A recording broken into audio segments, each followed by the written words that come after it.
How to find a job that makes you happy. It can be difficult to find a job that you feel like fits you, and you always feel unhappy to go to work. And I want to be able to end that for you today. So I plan to show you in this video my 3-step framework to figure out how to find a job that'll make you happy. Now with this myself, I have been in many jobs, and a lot of those jobs I didn't feel the happiest within. And it wasn't until I took a deliberate effort and time to figure out what makes me happy within a job. And I have a few cool disclaimers for you that could break some of your beliefs, and I promise you by the end of this video you will be able to find a job that'll make you happy. With that being said, my name is Richardson. I'm a coach here at Life on Your Terms, and I make these videos to pass on my knowledge and pass on my expertise to make it easier for you guys to move through these things quicker than I ever could.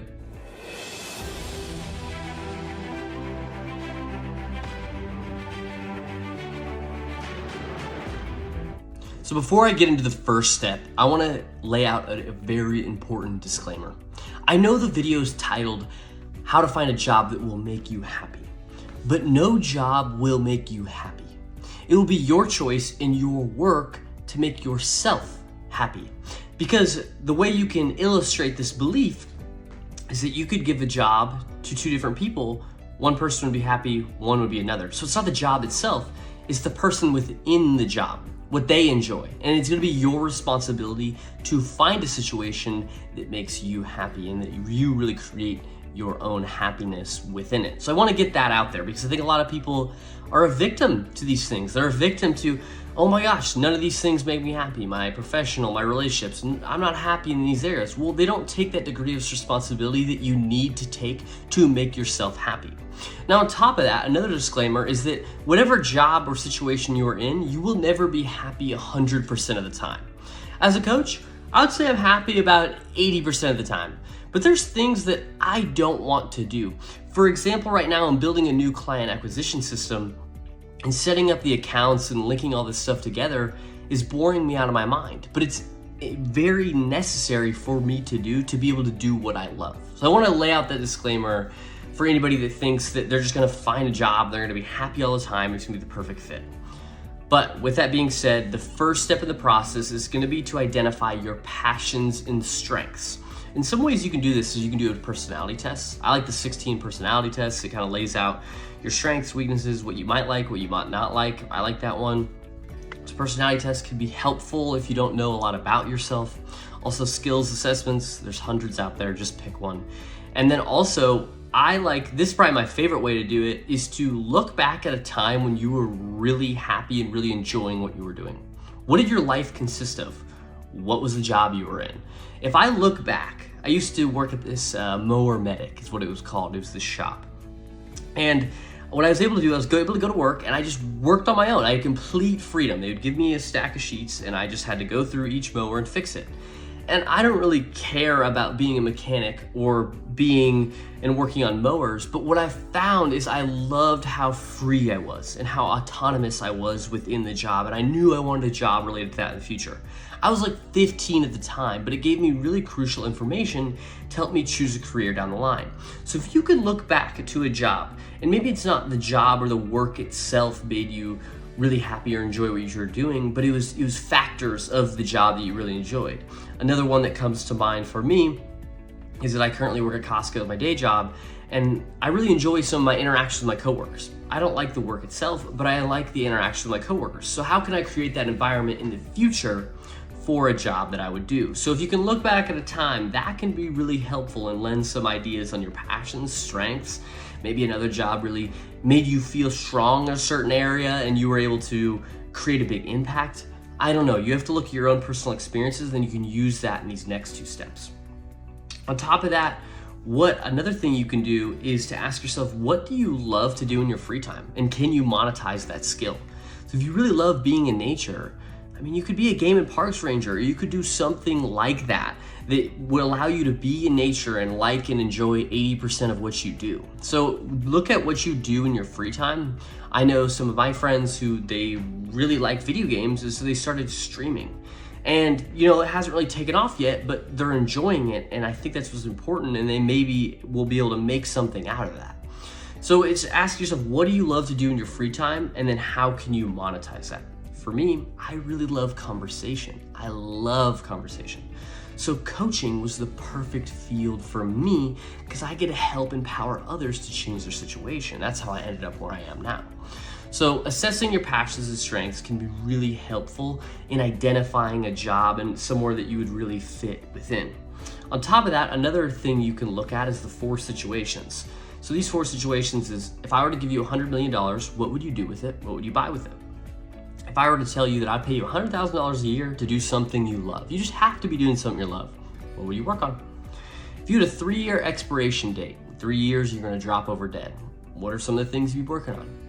And if you were at your 100th birthday and we were talking about legacy, we were talking about your accomplishments, what are some of the things you wanna be hearing? Those 4 situations can give you a lot of good information about what you love to do and maybe some characteristics of what you loved to do in the past when you felt really happy. So by using those 4 situations, you can then even get more information to identify your passions and strengths. So the second piece is going to be to research and explore. Now that you've got the crucial information about yourself that is necessary to make these decisions, it's time to go out and find industries that align with your strengths. So for me, I knew I loved to talk to people in my free time. I knew I loved to help people. And so with that, I was able to take that information and be like, okay, what industries can I do that in? I could be a therapist. I can be a coach. I could do a more formal role like chief of staff within a company, whatever it is. So I can look at those and I look at, okay, but I like freedom. So maybe a chief of staff in a company wouldn't be the best fit for me. Okay, I got coaching and I got therapy. And then I was able to break those down and choose which route I wanted to go. So for you, it's about finding what industries align with your strengths and passions. And on top of that, if you found a kind of a general area, you're like, I like tech. What you can do is then you can reach out to people in the tech field that each have their own job. You could do software developer, maybe you could do a CEO of a tech company. You can just find little things and reach out to those people. And I bet if you phrase it as, hey, I'm trying to learn more about myself. I'm trying to figure out what I'd like to do. Can you give me 15 minutes of your time so I could just talk to you about what your day-to-day looks like? I guarantee a lot of people will be receptive of that. And I've proven it to myself that people are receptive to that. I've reached out to a bunch of people, and one person I got on the phone with, who's actually pretty cool, was I was on the phone with a dude who's doing speech recognition in 1999 for IBM, and he was really high up in IBM. Now he owns his own business, super successful guy. I got him on the phone, and I was able to talk to him for 30 minutes about what his day-to-day looked like, what advice he had for me. And it was a really good conversation. It led me a lot of good information. So you can do the same thing. Now, on top of that, with researching and exploring, one of the most important things you can do is just start trying things out. You're not gonna know until you're in it. For me with coaching, I thought I was gonna love it at first, no matter what. I got in, I wasn't that good at it. I mean, I was okay. And I started working with a guy, I was like, oh man, is this coaching thing for me? Thankfully, I pushed through. I'm just saying that go try things out, figure out if you enjoy it, and even if you don't enjoy it right away, give it more time. So I'd encourage you to maybe get a job. Even if that job isn't gonna give you the goals that you want, just get the job so you can figure out if you like what you're in. Get an internship. And I don't care if you're 50 years old. If you hate what you do, go get an internship and figure out if there's something else out there that you would like more. Also, I don't care how old you are, but go job shadow. It's no shame in it. You're like, hey, I want to change. I hate what I do. I want to change. Go job shadow, go research and explore, because I promise you, if you think you're too old, you have some pride about it. If you take all this information, you're like, yeah, I'm going to make a career transition. Then you get in that career and you fucking hate it. Well, you should have job shadowed, interned, or got a shittier job to figure out if you would like it. So the third and the final piece with this, finding a job that'll make you happy, is the alignment. So once you've researched and explored, you've got all the information, and you're like, I think I kind of like this thing. It's time to align with your values and your lifestyle. So maybe you actually already know what you want to do. You're like, Chris, I'm 35, I've been in this industry for 10 years. I know I like it, I'm just at the wrong place maybe. Maybe you're at the wrong company with the wrong culture and the wrong values. There was a client I was working with a while ago. She knew what she liked to do. She loved to be a customer service team lead and help people serve customers. But the company she was at and worked at for 2 or 3 years wasn't a good fit. They didn't care about the customers, so she didn't like the job she was at. So it's very realistic that you may like the work you do, but you don't like the environment you're in. So it's important to make that discrepancy that maybe you don't need to change fields, you just need to change companies. That's something to look at as well. On top of that, I would encourage you to look at your work-life balance. And I don't think there's necessarily anything unhealthy with work-life balance. People are like, oh, you should work this amount of hours a day, or you shouldn't work that much. It's like, get the fuck out of here. Work however or how little you want. If you want to work 1 hour a day, find a way to do it. If you want to work 16 hours a day because you enjoy it, do it. More power to you. Just figure out what you want to do and how you want your work-life balance to look. And a good way to test this is take the balance wheel in the description below, because the balance wheel will lay out your professional, relationships, health, and your resources in a really cohesive way, and you can see where you're happy, where you're not happy, and what you want to change.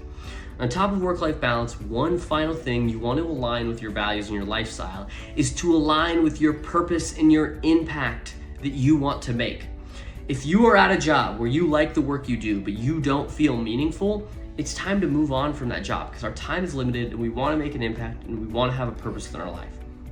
For me, if I was a coach at a company and I just wasn't really impacting people, I didn't feel like I was making an impact, I would have to leave. So I can empathize that if you're at a company or you're in a place where you don't feel like you're making an impact, I implore you to please get out of there, because there are places where you can make an impact, you can fulfill your purpose, and you'll feel a lot better. So that's how to find a job that will make you happy. And again, the job won't make you happy, it'll be you that makes you happy. If you haven't already, take that balance wheel in the description below if you're feeling some of these things, because this can lend some very helpful insight. On top of that, if you'll comment below down, it helps me know to make more of these videos. And on top of that, if you'll like and subscribe, this is kind of the icing on the cake.